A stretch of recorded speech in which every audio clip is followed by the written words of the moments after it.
Good day. Here's a great little floating nymph pattern for you. Let's go to the bench, tie one up. Well, let's go over the materials we need for the fly. I'm going to be using a Tiemco 2487 barbless size 12 floating nymph hook. You can go to 14s and 16s on this pattern quite easily. I'll just demonstrate a little larger. Got some 6/0 olive thread I'll be using here. Using some uni mylar here, number 16 in the green.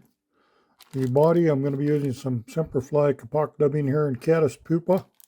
High floating material there, works really well. Also on the thorax, I'm going to be using some Semperseal subs and insect green.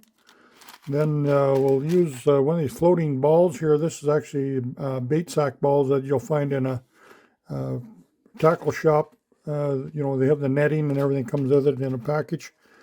The wing, I would like to use some of this UV ice wing on here. That works great. And we'll use just a little Solarez over the top for our floating foam ball. Keep this floating nymph upright. I'll just grab a little of this mylar. Actually, two sides. I'm tying the red up so the green will show when I wrap it forward. Now with the Kapak dubbing here, this floats very, very well. They made life jackets out of this. I'm just going to make sure there's none of these little clumps in there. I want to make sure it's cleaned out. It can get a little clumps in it sometimes. It's really hard to blend. It's so fine, and it's a high floating yarn or material too. So we'll get that on here.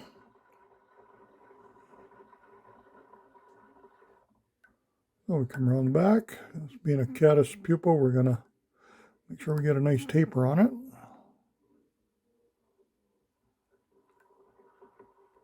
It's I'm tying quite a large one here for the demo. Tying quite a ways from me here, so it won't make it any harder than I have to. But go down a little smaller sizes.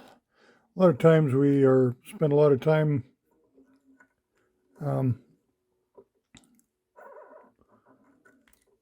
these fish are up top. Oh, I got sometimes you get that other side coming. I'm just going to reverse wrap this. That's a great little rib there. It's nice and bright. Wrap your favorite nymphs up this way. Okay, so it's going to be coming back, hanging quite a bit. So just going to pinch off a little bit of this UV for the wing. Pinch that on the top.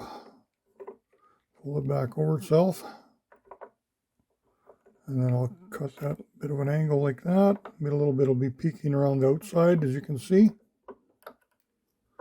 There we go. Now I'm just going to throw another half inch on there so I can do my thorax. Nice bright kind of a boogie semi-seal Pro Mix is what they sent me here, so I'll just put this on. Just a little darker color for the thorax.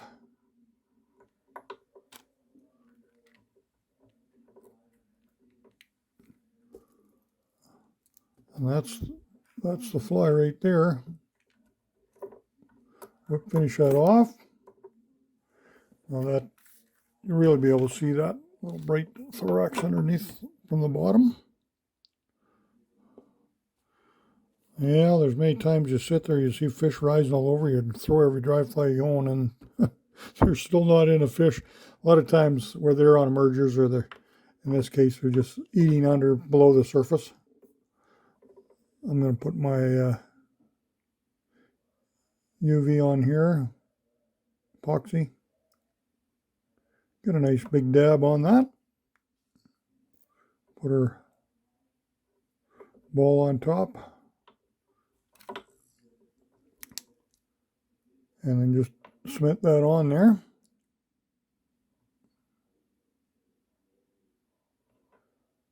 And what I'll do again is come in and just fill a little more with my epoxy. I just want to make sure I get lots on there. I don't want this falling apart. Take just a little extra step on there, and that's going to really be secure. Shouldn't have any trouble losing that now.